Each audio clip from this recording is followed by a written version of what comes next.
Episode 17, Yi Tan wants to steal the magical artifact. Luo Mo's life and death are uncertain. To extinguish Nanming Lihua, you need to use Xiaoyu Xianzuan's Shaojing bottle containing Gonlin to extinguish it.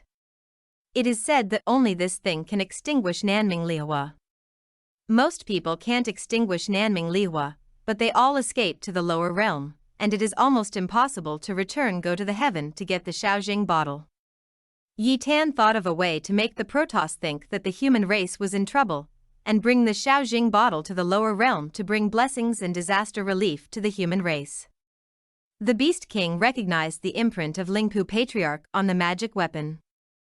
After some speculation, both he and the Beast Queen believed that the little girl in front of him was the little princess of the Protoss.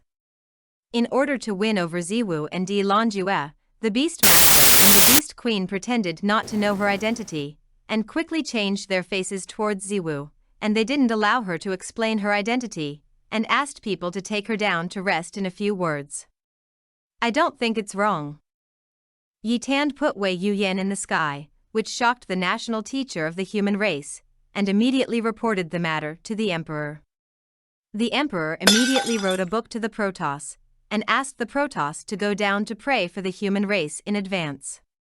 Yi Tanhe slowly returned to the wooden house, and she told Qing Heng of her plan, that she would gradually transform into the Emperor's appearance, first meet the divine envoy, and then wait for the opportunity to secretly replace the real bottle with a fake bottle. The plan is perfect, but slowly but reluctantly. Pretending to be the Emperor in the past was just for fun, but tomorrow he wants to pretend to be the Emperor in full view. But this plan is really good, and gradually I have to pretend to be the Emperor according to the plan. The next day, Emperor Tun didn't plan to take a bath and change clothes. In order to delay the time, Yi Tan made a small plan. Slowly, she was able to pretend to be Emperor Tun to meet the gods, but she didn't behave like an emperor, and everyone around her felt strange. Qing Heng saw that there were still many red tapes in praying for the gods, so he hurried to remind Yi Tan, and the two tried to hold back Emperor Tun. At the same time, the fake Shaojing bottle of water slowly leaked out under the sleeves. Everyone mistakenly thought that the Emperor couldn't bear it, so Xianjun immediately saved many steps and finally took out the Shaojing bottle. Gradually let the rest of the people not be allowed to look at him, took this opportunity to change positions, and then left with the Jinxiao Jingping bottle. Emperor Tun and the rest of the palace people were enchanted, and they walked for a long time without going out of the veranda. In addition, he suffered from a headache, and Yetin was a little distressed, so he quickly asked Qing Heng to withdraw the spell, and Emperor Tun soon arrived at the blessing ceremony. After slowly getting the Shaojing bottle, they immediately joined Qing Heng Yetin, and the three left the palace.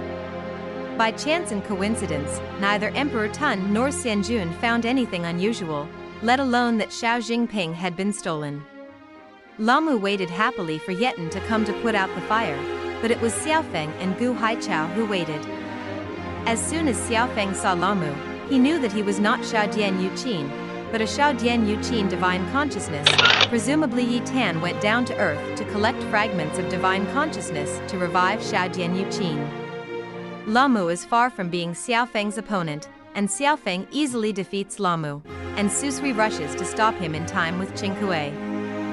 Regardless of her stop, Xiaofeng still wanted to rush in, but Nanming Lihua erupted and directly forced Xiaofeng back, and they had no choice but to leave, slowly consuming too much spiritual knowledge, so that halfway back to human form, unable to take Qing Heng and Yi Tan back to the stone house. Nanming Lihua became more and more vigorous, and even Luo Mo couldn't absorb it. Nanming Lihua broke out in Yuowa village, and thick smoke was everywhere. The houses of the villagers were all on fire, and all the villagers were powerless. Luo Mo was still desperately trying to absorb Nanming Lihua. Even at the last moment, he never thought of giving up.